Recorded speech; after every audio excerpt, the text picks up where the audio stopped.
My family found them when I was up for parole last time in November, I guess it was, of 2023. There's not very many state halfway houses or halfway houses that accept sex offenders. We couldn't find any other place, so I guess we just lucked into this because my brother, he gave me the money, to come in. I didn't ask for a scholarship or anything, but my brother paid for it up front, and because I had seen guys in prison that had gotten parole and were still waiting 2 years later trying to get into a halfway house, and that just didn't sit well.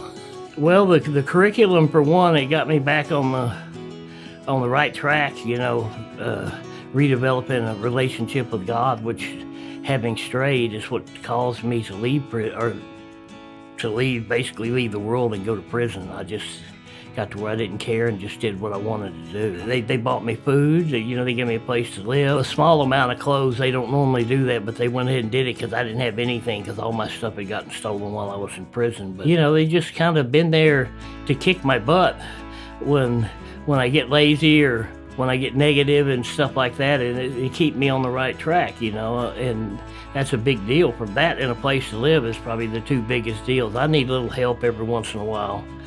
I'm kind of old and set in my ways, and sometimes I feel like slipping back into that. And, by having people that I'm accountable to, it gives me a chance to, to right the ship before it sinks. July of last year, so a little bit over a year, I've been in the graduate program. So I pretty much, because I finished all my curriculum and everything, so I pretty much, as far as financially, been on my own since then. But Yeah. But I guess they've helped me to be a little bit more responsible too, because, there's been times where before this, that I probably would have not paid a bill because I'd rather go do something else, and I can't do that to them, because if it wasn't for them, I would either still be in prison or be homeless, and so.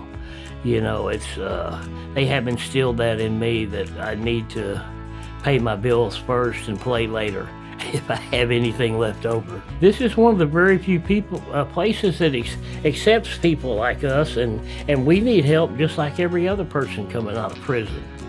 And they're different because they help people that nobody else wants to help. I mean, if it was up to the general public, they would just push us off into a hole like Florida does, where you're basically, if you're a sex offender, you live in this homeless camp, everybody in the state. And that's not good for anybody. That's not helpful. I would have to say probably over 90% of the people that I've seen come through in the last year and a half have made it. They've gone on to get good jobs, have their own house, they've gotten married, they have children.